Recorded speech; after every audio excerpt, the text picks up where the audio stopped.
Greetings, ATLians. Welcome to another episode of the Sneaker History Podcast. I'm here with my two favorite dudes, Rohit and Mike. What's going on, guys? I'm good, man. You said ATLians, and I thought about Andre 3000 releasing a flute album this year or this week. So I don't know what to think about that, but hey, good on him. Here's the thing. It's meant to be all flutes all the time, and apparently the song titles are really funny. I just have this sneaking suspicion that he's going to throw a rap album in there too, secretly. But a man can only dream. I ran into him the day before my daughter's baby shower because he was just walking the streets of Portland, and you know what he had on him? He had a flute. So the brand is real. The album is real. I hope everybody buys it, and I hope that inspires him to make more music. And if it doesn't include fluting and it includes rapping, I'll take that. I'll take that as well. I love seeing all the posts of like, oh, that new Andre 3000 is going to be crazy. I'm like, it's going to be great, but not for what you think it's going to. If you think it's going to be a hip-hop album, you are going to be confused when you play that. But speaking of confusion, I wanted to bring up a question for my two gentlemen here and the listeners. Skechers has been in the news a lot. K-Swiss, I believe, got a new creative director or a new head of direction, something, right? Would you rather have to wear K-Swiss or Skechers? Listeners, think about this too. But Too Mike, easy. which one? K-Swiss. Easy.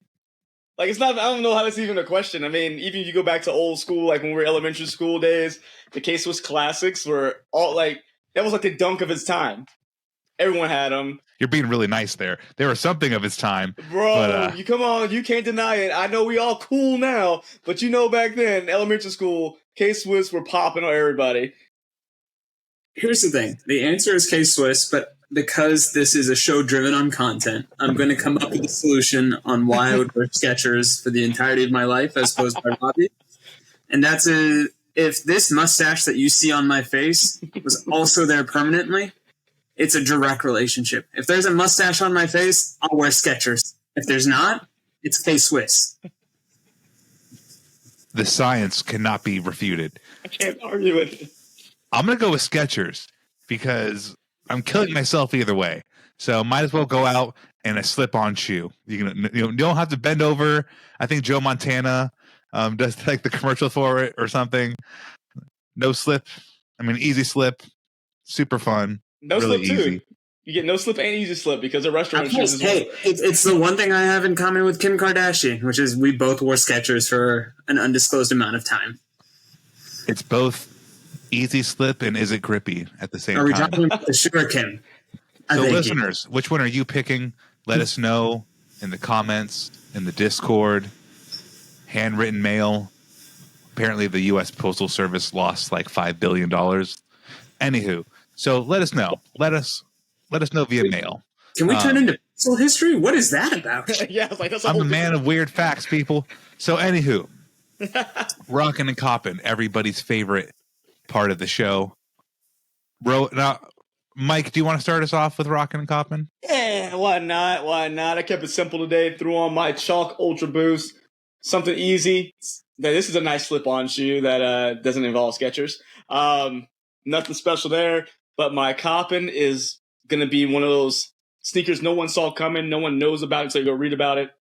But on the 25th, right after Thanksgiving, that's Saturday, I guess, Adidas is releasing a Crazy 8 that is going to be the Crazy 8 Kobe wore in his first 30-point game back, was that December 14th of 1997. So that is going to be releasing. That's my coppin'. Deep cut, my friend.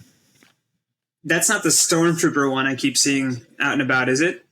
The Crazy 8, yeah. So it's all white, like the full grain leather with the black patent leather stripes in it. So yeah. Fair enough.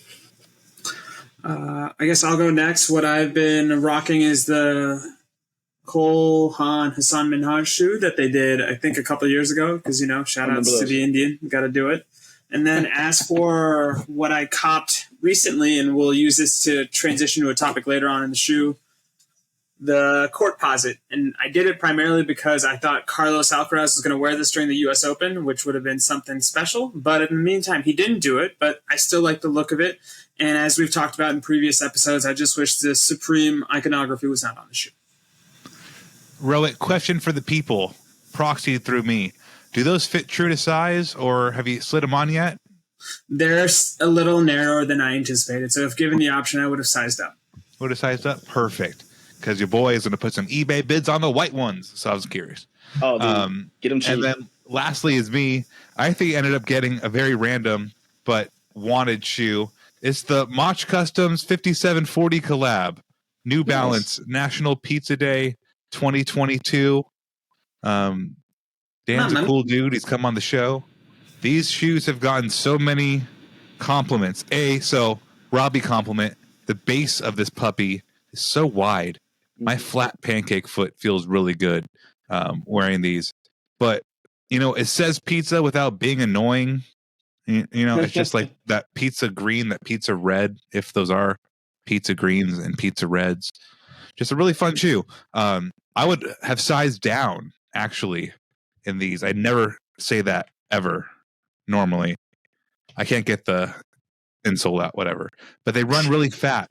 And I believe it's been a Discord conversation point about how New Balances are quite inconsistent across models. Like, I have some 12s that are very tight and some 12s that are very loose. And last but not least, what I want to cop is actually kind of our first topic of the day. I want the McDonald's Crocs collab. I might buy them before this conversation ends. I don't know if I want the Hamburglar or if I want it's like the classic red with the yellow. They're so stupid and brain dead in a positive way that it makes me want them. Like, I kind of just want to wake up out of bed, got to go to the doctor's office early. Don't really want to be up. He's got to wear your sweats, like Rohit's cute tech fleece hoodie he has here. Styling. Throw your Crocs on and go. You don't want to have to think about it, much like the Skechers Easy Slip-ins.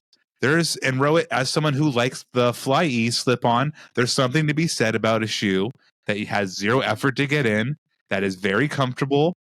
I'm a buyer, and I've thought this a couple times recently. There's been a Demon Slayer collab while I was at New York Comic Con. That was a Foot Locker Comic Con collab with the anime Demon Slayer. Not really into that show yet, so passed on them. And there's also been a cowboy boot Croc. So, gentlemen, of those three, Demon Slayer, cowboy boot, or McDonald's, which Croc are you buying? Has Croc interested you at all recently? And just generally, how you feeling about them? No one sent me some Crocs, by the way. I've just been generally curious about it. So I'm curious how you guys are thinking about it. I love the disclaimer. I'll go ahead and start. For me, I have been envious of the Croc life. I've been a hater in the past, but now because my daughter has a couple different pairs of Crocs, I've seen the light. And if I had to break into the light with my Croc debut with my boo, I would go with the Grimace purple cozy sandals. Because if you're going to get weird, go full weird. And that's the Grimace. He's a deranged chicken nugget. Like, let's look into his origin story. So, okay, quick side note. When I went to go do the career day and talk, to my son's grade, some kid asked me, is there a Grimace shoe? Just so happened, I was able to pull up that random fact. Oh, yeah, there's McDonald's shoes coming out. They all lost their mind about this Grimace shoe. It was the funniest thing on earth. Apparently, they have some takers for that Grimace sandal, so I think they're all of the fourth grade variety. But I have to go if I have to pick. I mean, if you're making me choose, I got to go with the Tanjiro Croc from the Demon Slayer collection. Just because I like the cartoon and I can justify it. Cartoons, and you brought up a fourth grader loving it. Do they not kind of bring out the fourth grader in you? I mean, yeah, I wouldn't wear anything McDonald's themed because I already like McDonald's is one of those things where I buy it and eat it, I feel awful. So what would I feel like when I put a McDonald's shoe on after that? Wearing the shoes of your abuser. Exactly. It's Stockholm syndrome. It's like, this is how I ended up with diabetes. But don't they make a cool sandal? They make a lot of cool stuff, man. I have more than one Croc, let's put it that way. I have a couple Crocs, and I like them. They're fun. I never like paying full price for them, though. So I might be hanging out a little bit for the McDonald's. I might want that. Who knows? There might be a gummy in my life that activates a brain cell in my head that makes me buy a Croc McDonald's shoe at full price. We'll get a midnight text from Robbie, like, look what I bought. What is the gentleman's name who's made Crocs cool again? Salehi? Yeah, Salehi, Benberry. Yeah, I was intrigued by him, but then I realized this is still probably a little too nouveau riche for my liking, but that McDonald's Croc, that hits me in my sweet spot, which is white trash, middle America. Do they smell like nuggets? I want to know if they smell like nuggets or fries. Missouri. Literally middle America. We love middle America, though. Listeners, go get a McDouble. Make yourself happy. Yeah, get a McDouble and double cheeseburger. It's, I think, 100 less calories and one less slice of cheese. So really, you're saving yourself. No, do it like everyone else does. Big Mac, large fry, and a Diet Coke, just to balance it out. So, Mike, you kind of coincidentally just described the diet of Anthony Edwards, I think. I've seen him in interviews, and he talks about what he eats, and that fool eats like a sub 21-year-old, or I think he might have just turned 22. He eats like a young man still. So I bet you, even with that lifetime money, not a contract, that generational wealth of money from Adidas, I bet you he wears Crocs. I bet you he wears McDonald's Crocs sometimes. But Rohit, you had an interesting take on Anthony Edwards' shoe. So let's hear more on that. I really like the shoe, which is kind of sacrilegious given what my corporate allegiance have been in the past and what they currently are. And I would not be opposed if I got a pair. Wink, wink, nudge, nudge. The thing that struck me about the Anthony Edwards, sorry, Robbie, I know you got excited for a second. The Anthony Edwards rollout is the fact that we are truly seeing athletes' personalities again, because the two spots that they've debuted have been fantastic. They've been very low budget. They've been very lo-fi. But in actuality, what that's made happen is the fact that the star's personality shines through.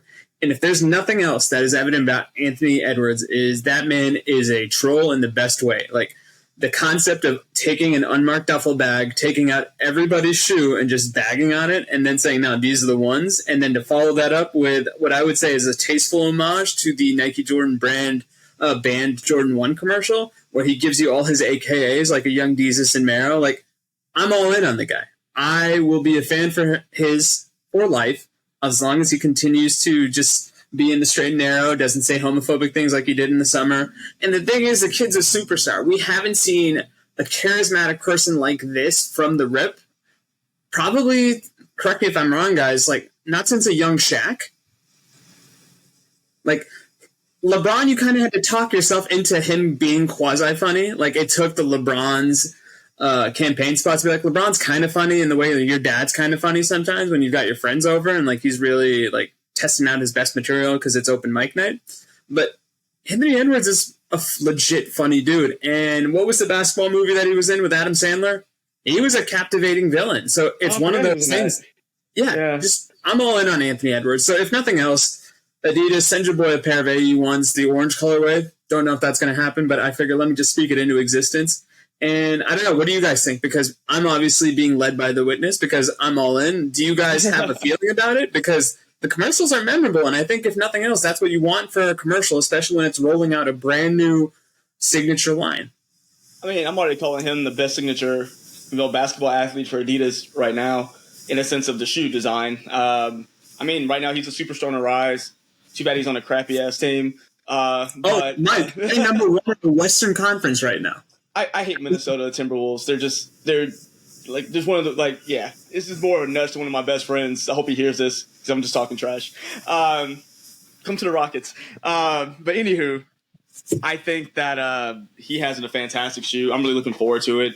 I think the commercials have been awesome. I think probably the only person I can think of who's had this kind of charisma coming out the gate, but no signature shoe, Blake Griffin. I think he was probably one of the more charismatic. But again, no signature shoe to have his own kind of commercials like that bagging on other things. So I really like what he's doing. Like he's taking ownership of his shoe, and really actually liking his shoe. I mean, a lot of times you see guys wearing their other stuff, but he's actually taking pride in what he has, and I really want to get a pair myself. So we'll see what happens. I'm kind of laughing because I'm like, do I want to say it or not? Say it, Robbie. Dwight Howard. He got a signature shoe, but he was charismatic off the jump. The second he came in the NBA, before that his baggage came out, the NBA loved him, and he loved being talkative. So corny. Like I get that there's corny charismatic, like Dwight Howard was, and I think Blake Griffin was a bit dry. Like everything was very subtle. He was very much of that Napoleon Dynamite era. Yeah. To me, Anthony Edwards just has this preternatural ability to just riff on things like a comedian does, and that's where I think he's a little bit different. But like I said, I'm swayed right now. I'm enamored. He's my basketball crush in the non-Tyrese Halliburton, non-Josh Giddey division, but can't think of anything else. But yeah, that shoe is fire. Robbie, what do you think? Would you cop that shoe? Yes, I would, and I probably will when it comes to the occasion. I like him because Draymond Green fouled him hard earlier in the league, and he's just like, damn, Draymond, like, it's comical. It's good stuff. He's good stuff. There's a lot of good basketball stuff. There's also aesthetically kind of and kind of not on the same level. There's this Puma, it's the All Pro Nitro basketball shoe that you'll see on various individuals throughout the league. More importantly, it's a collab on one of my favorite movies and the cultural icon, Gremlins. Without Gremlins, there are no Furbies. Let's put it that way, just to start. You don't feed them. They're just the cutest, most destructive things ever. These shoes, I don't know. Like if you've seen the Gremlins, which it's an easy Google, these shoes are just so like it's a perfect, in my opinion, a perfect collab because it looks just like what it's supposed to be. It's campy, but at the end of the day, much like these Mach New Balances, they just look good. It's a good-looking shoe, regardless if you knew these had something to do with National Pizza Day or not. They still look cool. The All Pro Nitros, regardless if you know they're Gremlins, it's a good color block, good hairy-looking shoe. So I'm kind of all up on that one right now. Yeah, correct me if I'm wrong. Wasn't Gremlins done by Steven Spielberg? Well, I don't know. We'll have to fact check that one. I don't know, but that shit's actually. But I mean, the thing I think about, especially when I see the pair of sneakers that Robbie referenced, it's a very tasteful colorway. Like I really like that olive green colorway. I would probably buy a pair if it was just the olive green color blocking as opposed to doing the mismatch, which I know is a bit rare for me because I do love a good mismatch sneaker, but I think it's a solid collab all around. And I appreciate the holes in the shoebox because, I mean, that was also an important part of the movie. So. Yeah, no, I really like them. I mean, I always love a good pop culture reference, and that's something that hasn't been done yet. No one's touched that before that I know of. So I'm definitely, I definitely want to try those out to see what's going on. I love the furry tongue, and like I think it even did have on the tongue like the instructions on like how to care for the gremlin, if I'm not mistaken. You're right. Yeah, so I mean, I like it. Gremlins are either adorable or they're horrendous and ugly and scary.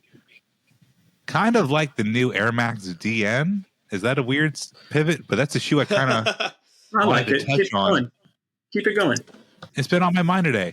The new model releasing in 2024, the Air Max DN. I don't believe we've had, and I'm probably wrong, just they've been forgettable. The Air Max 2021 was a dedicated annual model.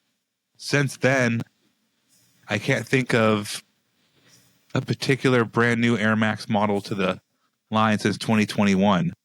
So here we have the Air Max Dawn inspired DN, which when you think about it, DN, Dawn, it also has heavy influences to the Air Max Plus with the initials TN for Tuned Air on the back.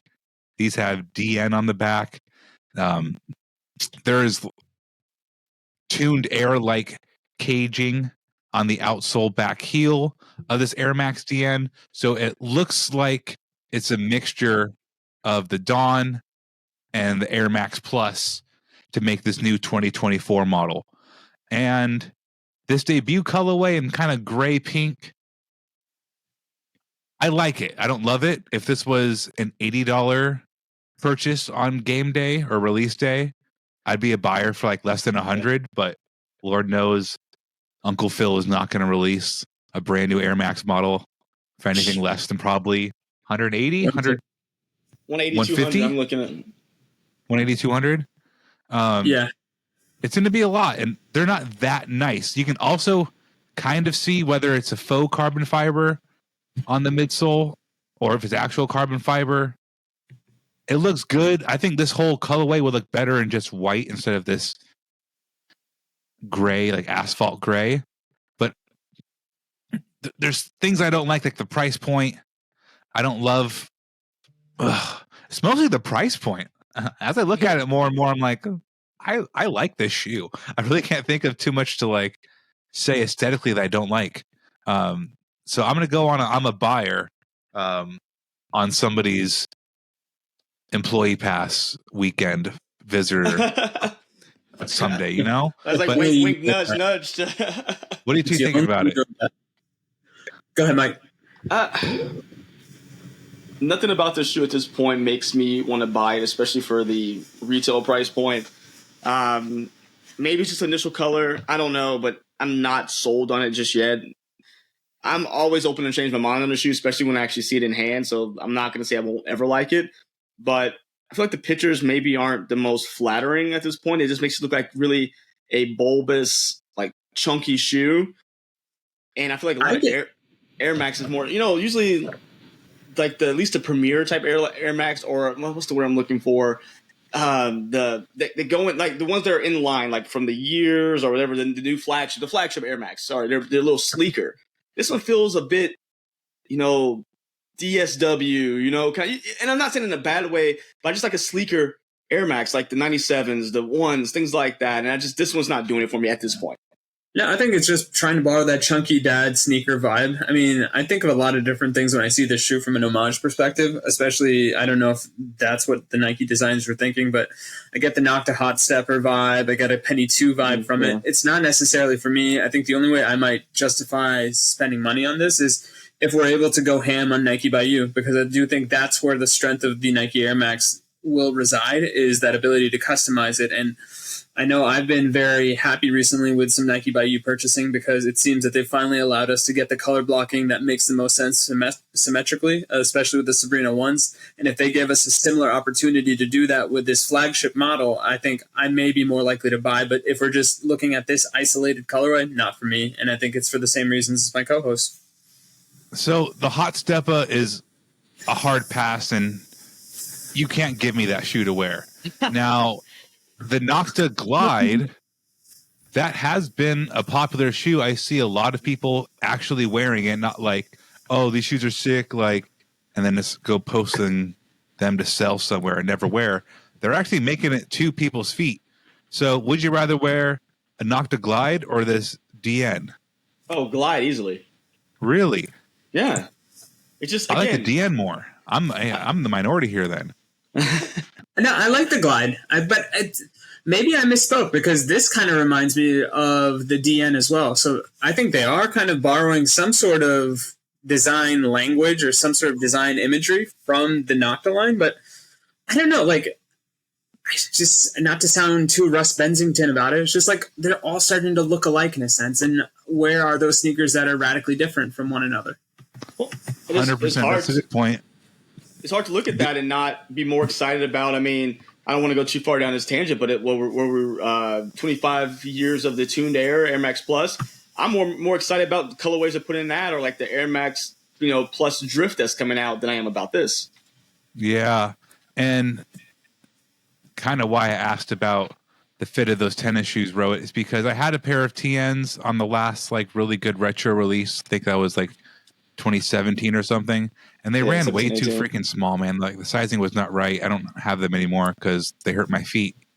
But these definitely don't have the same kind of like gonna be around for 25 years style that the Air Max Dawn or Plus have. But there's so I think I like everything. My least favorite part about it is the actual Air Max tech. Like, I don't like those circle, Pods. 4-circle pods, Yeah. right? And that's the one real bummer of it to me, is because these new Air Max models are supposed to be the latest and greatest, the newest thing, the innovation of really Nike's bread and butter since '81. That was an internal air, right? Yeah. The Tailwind, or is it '78 was the Pegasus. first internal air, something like that. But every shoe brought something to the table and advanced the technology. I have not worn this shoe, so I can't say what it feels like underfoot. But I think all of us wore a Vapor Max, not it. We've all worn like a 270, not it. There hasn't been the new best Air Max. Like, there's nothing to be. Go ahead, Mike. Oh, no, I'll keep this short and sweet. So why not, if we're having trouble with finding them one that sticks, why not take a page out of Jordan Brand's book and how they started with the 31 and start taking inspiration from, we'll look at the 31st iteration or whatever it may be. Look at the Air Max 1 and refine that next. man. So on and so forth. The Air Max 2090, they did that, and that thing bombed harder than. That was just god awful. We got to try again. But no, it's exactly what you just said, though. Like, they took 20, they did the Jordan model, and people were like, we don't like this. So I think just maybe we're never going to like new Air Max models. Like, kind of like, why do we even need to keep making new ones when the old ones, we have Air Max at home? Rohit, go ahead. No, I was just going to say this. There's nothing wrong with your innovation being aesthetically driven, but I just feel like they've dipped into that well one too many times. Like, give us something new. And maybe less is more. Maybe for future Air Max days, we get a shoe that doesn't show Air Max, which is kind of counterintuitive to the celebration aspect of it all. But it does need a shot in the arm that I just don't think it has in it right now. I can agree with that. Like, the shock and awe is what we need. I mean, bubbly Air Max bubbles, I know that really sounded dumb when I said that, but you guys know what I mean, looking at that picture. Like, give us something that is going to be wearable in a sense of, like I said, I care about this in 25 years, as opposed to, hey, this is something so out there, you're going to buy the first color and be like, God, can I get rid of this now? Can I ask you about the question? What is the latest, newest Air Max model that you think would stand the test of time? How far back do you have to go in the archive, so to speak? 2012. Air Max 360s. What's that, 2006? I think so. Dang. But I mean, that's saying something because we're almost approaching the 20th year anniversary of that, which A, we're very old. Yeah. But B, at the same time, like, I would think that pick a line, whether it be at Nike, whether it be at Adidas, it feels like once every 5 to 10 years, there's some innovation that just rewrites the entire history of that particular silhouette. And I don't think we've had that for the Air Max for a long time. No, they tried with the 720. That thing was just so unstable and so uncomfortable that they couldn't keep making that. It kind of just, I mean, every brand's going to keep doing this. Every brand does keep doing this. For sure. Not just Nike, but Samsung with fucking TVs. What it may not be, whatever it is, they're going to keep trying. They're going to keep making a new model to make it better than the last model. It's business 101. But like, why, Sway? How, Sway? How? You get the answers. I need the answers. No, but and random tangent aside, I just Google imaged the Air Max 720 again. Isn't that big kind of polymorphous blob on it what we're now seeing in the Harden 8? So it's really funny to me. I didn't even think about that. It's all circular. Get it? It's very circular, and it doesn't even matter if brands are protecting their own identity or their history. It's just, that's the first reaction, because every time I see the Harden 8, I'm like, where have I seen this before? This is too unique of a thing for me to just be like, wow, this is brand new. And no, it's exactly what the Air Max 720 had on its side. Damn. Look at that. We uncovered the dirty secrets, everybody. They're sharing. I can't say exactly. It's like the Harden 8 is like the entire side of the shoe. And that's kind of just like, think of like a donut, aesthetically a donut on the side of something. Underneath there's still all this like tech. The 720 was just like, here's a plastic part on the side of a shoe, on a part of the shoe that kind of needs to flex. That's what like got me on it. It's like, oh man, why have it where your foot? I was like, it's, but like, yeah, why Sway? It makes no sense. I think that whatever year you pick, whether like 2006, 2012, let's say you really liked the Air Max 2015 for some fucking, who knows? But like, it's been a long time. Should have left you. You just don't need to keep doing stuff like that, and they always will.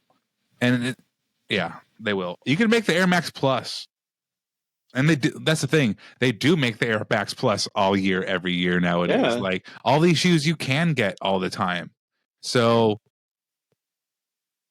well, weird tangent, but like, in a couple recent pickups in the Discord, there's been some nice Air Max pickups on sale by various members of our Discord, and it's like, if you were just to put more effort into these gorgeous Air Max 1s, or like these gorgeous Air Max 1s are going on steep discount, and these are gorgeous Air Max 1s, probably one of the 5 best models you've ever made in your history of a brand.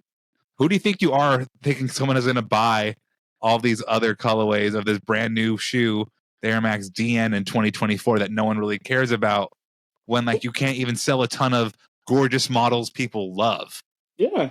And think about it. They're not incentivizing me to go buy this new shoe because, all right, I look at the DN. I look at Air Max Plus. I look at Air Max 97, Air Max 95, Air Max 1. You're going to hit me for 180 here. You're still charging me 160 to 180 for the old model. So I'm going to just spend my money on what I like as opposed to these other things. You know what I mean? So, I mean, of course, all these items go on sale eventually. We're seeing that now. Everything, like, I swear, every of the week, there is a steeper and steeper discount on the Nike website, but not even just Nike, but everywhere at this point, trying to clear out for the end of the year and get those numbers looking right, getting back in the black. But I'm not incentivized to go buy something new, and when I don't like the design for a higher price, when I can say, you know what, I can just hang out, and I know I can get this Air Max Plus that was 185 for 130 because this discount code is coming down the pipe in 2 weeks. You know, it's like, I'm going to just wait for what I like. You can't force feed me this because they don't even give me good marketing to go behind it at this point. I mean, Nike's a marketing company. They do great with the things they want to do great behind. But you're not giving me awesome commercials. Even with the Vapor Max, like, they had commercials behind them, things that were, and I know we're still early in the game, so it's not even close to Air Max Day just yet. So we're kind of putting the cart before the horse. But nothing really is going to change unless they have a fantastic colorway that just blows my mind to make me want to buy that shoe. I want the Crocs Grimace fucking shoes, man. Forget the Air Max DNs. Like, I still look at these Grimace shoes. That's some Grimace shoes. I mean, Mike, you brought up all the Air Max price point. I brought 3 pairs of Air Max 97s this year. 3. Like, just make shoes people like. Dude. And people buy them. It's wild. And then it'd be the same cost as the DNs when they come out, if I know you as a hunter. It's wild. So let's end our... let's save the tennis convo for another day. Listeners, come back for that one. So I want to touch on a little football stuff because we never talk about football shoes. Why would you want to? What's the point? I bring it up because the past year or so has been more fun than normal. Cool football cleats, much like cool soccer shoes and cool golf shoes, have been around for a while now. But last week, Jamar Chase of the Cincinnati Bengals pulled out a whole limited edition box, Fruity Pebble, LeBron 4, football cleat that were just insane. Saquon Barkley has been wearing Air Zoom Generation cleats for the New York Giants. Ohio State Buckeyes have had graffiti LeBron 4s, you know, the LeBron Soldier 10, I think the Soldier 7, the Soldier 11. For all these football soldiers out there, you know, but like LeBron shoes, I feel like just have like, you can't really go plug LeBron's footwear, either design or literal shoe, into a lot of other sports. Like, I guess pickleball, sure, but like a runner's not ever going to go run in a pair of LeBrons. You can't have like a baseball. I mean, you probably could have a baseball player. It probably would work as a baseball cleat too. That's $1 million idea. But just like football, LeBron works. Go ahead, Rohit. No, I was just going to say that I think for me, with the exception of the 20 and the 21, and even then, that's kind of bulky for what it's trying to be as a shoe. LeBron is always going to be associated with the power game in my mind. And there's no more powerful sport than American football, at least through my uncultured eyes. Now, that being said, if we see an all blacks LeBron rugby cleat, I'm all in because that sounds sick. But it is one of those things that he's not a dainty man. He's not graceful. He takes everything by force. And it makes sense because we've always heard the rumors of LeBron was almost as good of a tight end as he was a basketball player. And you have all these things. I believe it was one of the lockouts where one of the highlights of that lockout was the flag football game between LeBron and KD. So you're always going to have this relationship with football. And when we think about basketball and its relationship with other sneakers, we think of the global football sense, because I think that's where Kobe's legacy is still kind of being felt today, because not only has there been a greater foreign influx of players, but there's also been a greater foreign overlap of soccer cleats in basketball design. Now I think we're seeing LeBron representing America in the footballing sense and say, you know what? My shoes can be cross-functional in a way that even would make Bo Jackson proud, because Bo knows a lot of things and football was one of them, and it seems so does LeBron. I mean, I can't argue with any of those statements. I think what both you guys have said has been pretty spot on. I will just give you a hot take here that everyone can argue with in the comments and Discord, wherever. I think LeBron's shoes look better as football cleats than Jordan's do. True. I got to bring this up for mostly you two because you know soccer more than me. But before I get to that, the OBJ half Air Zoom generation, half Air More up tempo football cleat is insane. Mm-hmm. Go take a look at that. OBJ's had many crazy cleats, but it's half LeBron, half OBJ. It's sick. So there's not football, but just how cool LeBron stuff can be. There's a Chosen 2-pack with Kylian Mbappe and LeBron. I don't know what the boot model is called, but the pack is called the Chosen 2. The Mercurial. Mbappe is crazy. He's crazy fast, and that's the other thing it's a nice dichotomy of styles, because LeBron is as powerful as Kylian Mbappe is fast, so I get that there is a nice contrast between the two. But if we're sticking to this theme, and granted, he may not be, how do I want to phrase this? Tyreek Hill, if he came out, and I don't know who he signed to from a Sporting Giant perspective, but if they made the LeBron 8 South Beach cleat and Tyreek Hill did Tyreek Hill things in that's a break the internet moment, because then that does a couple things. Because in my mind, that man might be the fastest human being I've ever seen. Sorry, Usain Bolt. Sorry, your favorite athlete here. And if Tyreek Hill does the things that we know him capable of, the man that we know as Cheetah, in a pair of bulky, bright blue and pink LeBron 8 South Beaches to commemorate some sort of footballing significance that the likes of Miami has not seen since that undefeated season, that to me is an opportunity missed.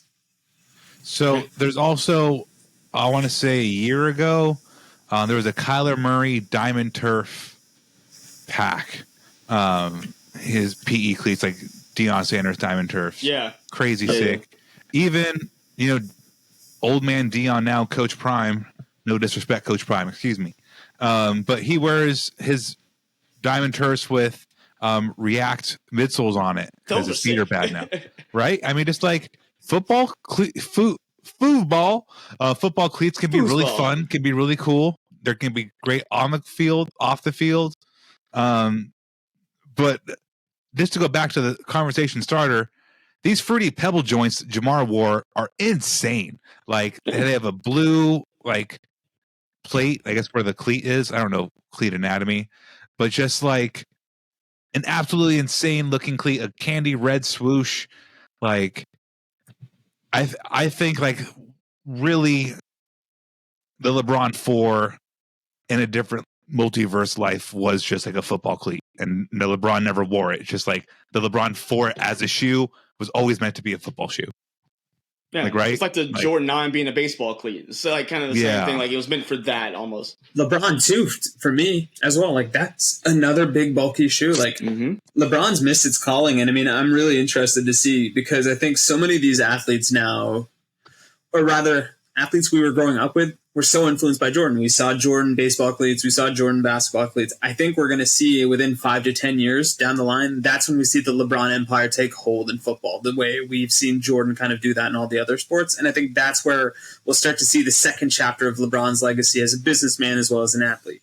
Something's telling me there's some internal workings. I mean, I don't work there, so I would never know, but I feel like there's some internal workings stopping the Team LeBron because I feel like if he was able to really work in full capacity like Jordan Brand had Team Jordan, I feel like we would see more of this in not just these PEs, but readily available for everybody to get like the Jordan cleats.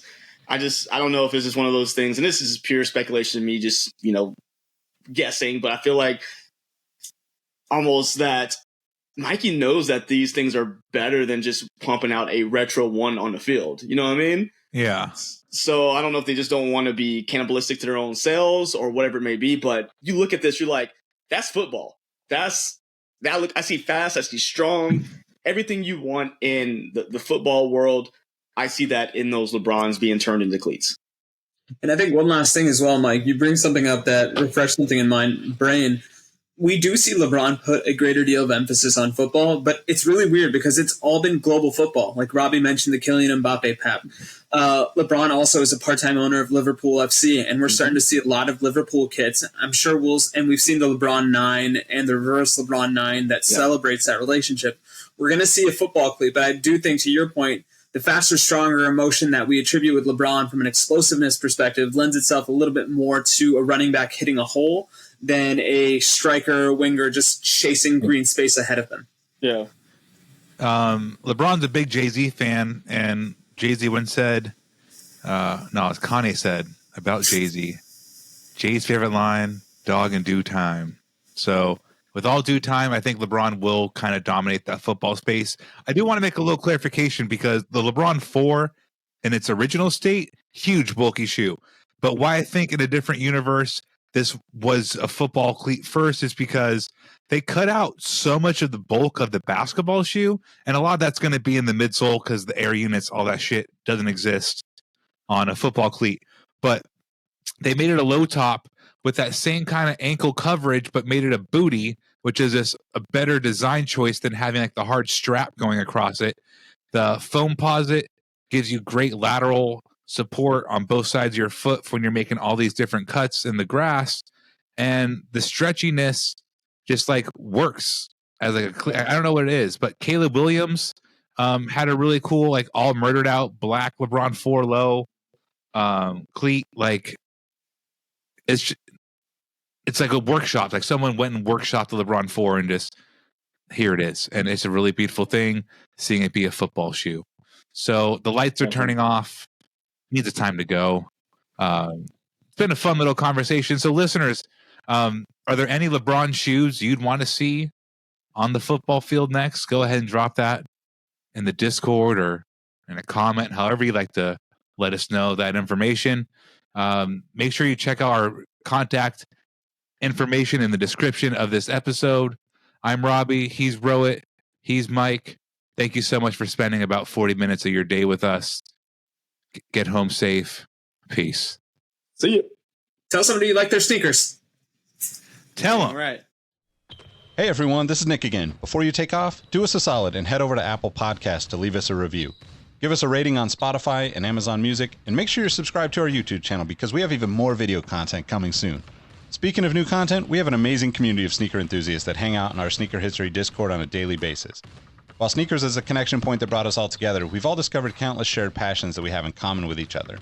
We recently launched a couple of new podcasts directly from our community. One of them is a Formula One podcast. If you're an F1 fan like me, the Exhaust Notes podcast is your weekly fix of Formula One fun. It's hosted by myself, Rohit Malhotra, and Todd Yates. New episodes drop every Tuesday. I've been wearing fitted hats for years and collecting my favorite teams since I was a little leaguer.